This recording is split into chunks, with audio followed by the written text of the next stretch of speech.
Hi, welcome back to the Political Beat at lfpress.com. I'm Pat Maloney with Chip Martin, who we cover City Hall, of course, for the website and for the London Free Press.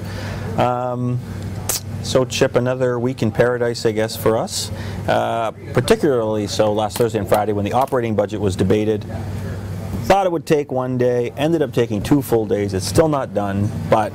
Well, 2 days to get to zero. They did a good job. They did get to zero, didn't they?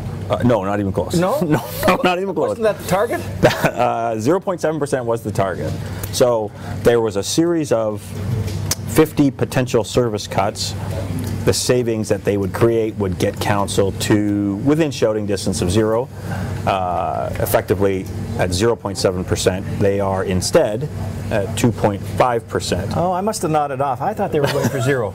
I think you were. Yeah, you must have passed out. It was a tiring day. So they have, rather than being within $3 million of further cuts of a tax freeze, they are $11.5 million at least away from a third straight tax freeze. Would seem to me, I'll get your thoughts on this, that the appetite was not there for the heavy-duty cuts, the cuts to London Transit, which the mayor himself even voted against. Cuts to the libraries, there were no appetite for that. Making permanent the reduction in the Affordable Housing Reserve Fund contribution. There's $1 million. Absolutely no appetite for that. But they killed off that double-decker bus at a savings of?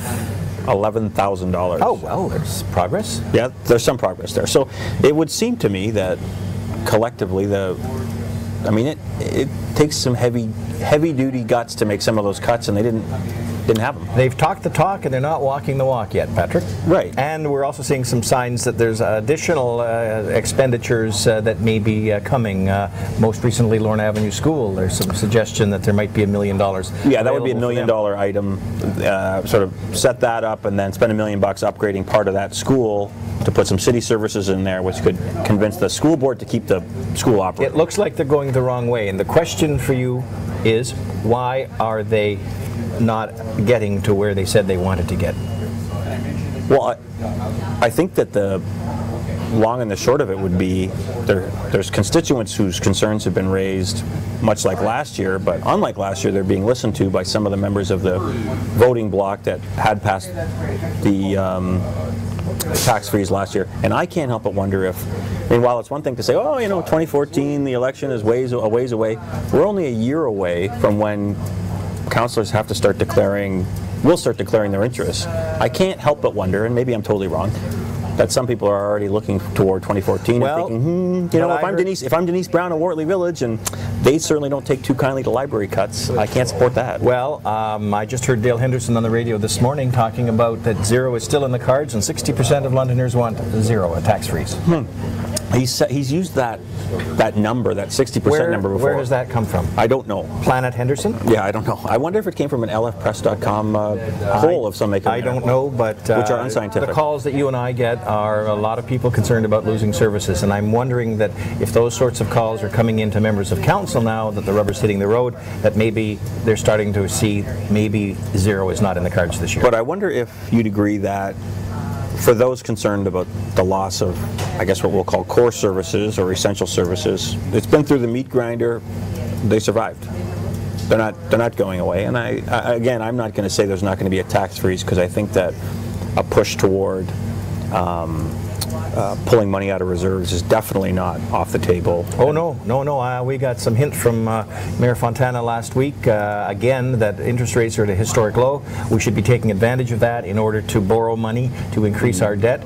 And that, to me, is worrisome. Also, at the last minute, I've covered probably a few more budgets than you have, Patrick. At the last minute, there's always the scramble for let's dip into reserve funds, let's increase our borrowing, let's do all sorts of financial chicanery that causes the financial people at City Hall to sort of pull their hair out. But the politicians, if they're determined to do it, they do some last minute shuffling. Yeah, and as I've said, I think to you before, that I'm out of the business of saying the mayor can't pull it off, but it's the long and the short of it for taxpayers is at this point, it's a damn sight further away. A tax freeze is a damn sight further away than it could have otherwise been had all these proposed cuts been supported, which they most certainly were not. So I thought it was interesting. That's right. You've got an interesting story, Chip, that you're have been working on about the Queen's Jubilee medals, which think they're kind of handed out a bit like candy, right? These are not truly rare medals, but if you get one, it's kind of a nice thing, right? There's 60,000 of them available to be handed out. Is that all? Per annum? Only 60,000 in the course of this 1 year ending February 26th in honor of the Queen Elizabeth's 60 years on the throne. And I know some people, some very deserving people that received them earlier on in the year. All of a sudden now there's a rush by City Council to award a whack of them, and in fact they decided to, the members of Council wanted to award, I think it was almost 300 people with this medal, and the city is only getting 129 or 130 of them to actually award. So some people were told they were going to be getting them and will not.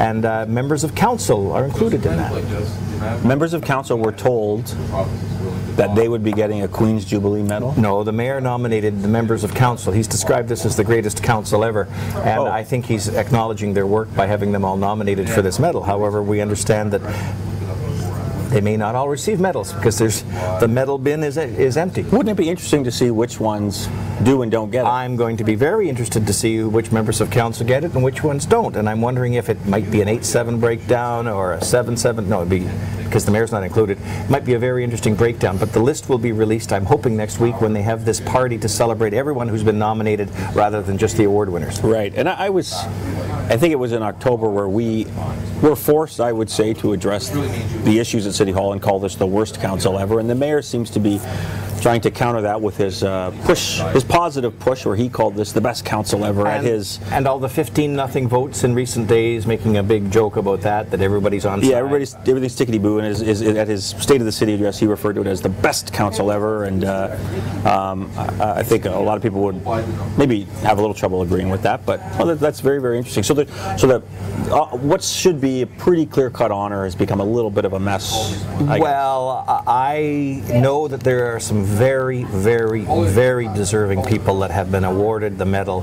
for their community service and thinking about others, and I think that's what this is all about. However, if too many people who are getting it for political reasons, friends of the party or friends of the politician, for instance, a member of, say, a campaign chair or a chief fundraiser, a bagman for a political campaign, and they're getting it because of that, for instance, it sort of cheapens the value of this medal, and that's the unfortunate side of this, Patrick, that it's being used as maybe a political tool, a little thank you, and remember me at election time. And at some point we'll get the full list of the nominees, yes, and we can break it out who's who, because these are names that people may not know, but yes. if you ran a campaign... Yes, I've seen some names already that I'm saying the optics of this aren't the best. Oh, that's very good. That'll be a really good story. So something for us to keep an eye on and everyone else to keep an eye on. Something interesting came up last night at the council meeting that I covered, the Veterans Memorial Parkway noise study. So this is to say that the city has looked at the ongoing concerns from a series of residents who live near the increasingly busy parkway. I think it's between Dundas and Admiral. That's the sort of focus area. The noise of the vehicles has really lessened their ability to enjoy their backyards. I've been told that by someone who has no dog in the fight that the noise is really bad. It is really bad in their backyards. Rather than spend $300,000 improving a berm that will cut down that sound, the East End councillors, this is to say Bud Polhill, Bill Armstrong, Joe Swan, want to spend $1.7 million building a wall, a full wall. The entire length. Yeah, that would in effect knock out all that noise. And when in fact, there's only 3 places that the decibel readings are considered excessive, and it's those 3 areas that are targeted for this berm, for this upgrade. So you either address the places where there's an issue, or the other side says put a wall down the whole length. And I do think there's a reasonable argument to be made that the berm, so the $300,000 option could do the trick, and that's certainly what Paul Van Meerbergen was arguing. Councillors from the East End, particularly Joe Swan, raised the issue that this is once again going to inflame the hard feelings in East London, where people feel that they are not getting their fair share from City Hall. You've covered City Hall for so many years. I have seen it myself. It really does hang in the air in the East End like a thick fog. We're getting screwed. We don't get what we want. Whether or not it's accurate is another thing, but do you not agree that that is a very real reality for those ward councillors to face? That's a perception. A few years ago we did a story. Bernie McDonald was the champion of the East End in Ward 3 and used to complain bitterly that the East End was treated not as well as the West or the North, for instance, or the Southwest. And in fact, I did a little survey back there, and they had more recreational facilities, more parks, and more of the more modern amenities of a modern city than some of the older parts of the city that had been around for a while that happened to be west of Adelaide. In fact, it's because the time at which they developed in our history, in the 40s and 50s, that part of the city, the city had a greater awareness about need for green spaces and for recreational facilities. There's more arenas over there. There are people out in South London, for instance, where they're dying to get that little patch of green at the old Monsignor Feeney Centre. No parkland to speak of. So, in fact, that card sometimes applies, but the reality is it's not quite. They use it for political purposes, but in fact, the East End doesn't get off all that poorly in the greater scheme of things, and it's been used for years. Bernie McDonald used it for 20-something years in political office. Yeah, and just to be clear, Councillor Swan didn't say my constituents are getting short shrift. He said my constituents will tell me they're getting short shrift. That's true. Because of this. So I feel bad for the councillors in that end that they have to deal with that reality. So no decision was made. They're going to look at all the options, and I guess staff's going to come back with another report. But you got 300 Gs, or you got $1.7 million, and I mean, I got messages, emails, Twitter messages from people in East London saying, oh, you can bet if this was near the Hunt Club, or if this was in Byron, or if this was Bowler Road, they'd be building the wall. And to be clear, what Councillor Swan is saying must be based on his visits to the ward? Correct. Yes. Yeah. Because he lives elsewhere. But well, yeah, he does. But that's his. That was the point he was making. It wasn't that he feels they're getting snowed, but that they feel they're getting snowed. No, the perception is there. I agree. The perception is there. In the past, all I'm saying is that we've poked holes in that perception, but the perception remains. Perception is reality. Okay. Sometimes. And I thought it was interesting, too. The debate was an interesting one because you had sort of a tug of war. And at one end of the rope, pulling together were Bill Armstrong and Bud Polehill. And then at the other end of the rope, you had Paul Van Meerbergen and Joni Beckler pulling. So it was sort of like the, I don't know. And you also had the 0% dedicated Bud Polehill and Joe Swan also lining up to spend $1.7 million on this. Although that would be in 2014. Fence. But yes, to your point, it's a good point. It's a good point. So I just thought it was interesting. And I always like when I don't need that pen anyway. I always like it when you just make up the quotes anyway. I always like it when the East End, the rest of London debate comes up. I just find it really interesting because I do think there is something there. I'm not saying that they don't get what they deserve, but they definitely feel they don't get what they deserve. And well, just look at it this way. Let's take a look at the bigger picture. Most cities, the East End has an axe to grind about the rest of the city. Generally speaking, the East ends of the city are, and you can cite many of them, are where perhaps more blue collar, more industrial, the prevailing wind, industries and stuff. You're talking about East Ends of other cities? East Ends of other cities, yeah. Generally speaking, East St. Louis. I mean, you can go through a number of cities, and it seems to be the East End. There's some, I don't know, sort of stigma just to the fact that they're in the East End of a city. Look around, seriously. Is that right? Yeah. Oh, is that ever interesting? Yeah. They don't put the industries in the northwest of a city because the prevailing winds would take all the industrial soot and all that sort of stuff over the main part of the city. Generally speaking, the East Ends of cities tend to be the industrial, more working class parts of the city. You're going to get some angry emails for that. Oh. But anyway, we'll leave it at that. And again, to go back to last night's council meeting, it was over in 2 hours, which was amazing. So done by 7 p.m. The mayor said this is a world record. I think that obviously there's not a lot of hugely contentious items on the front burner at the moment, so that's part of it.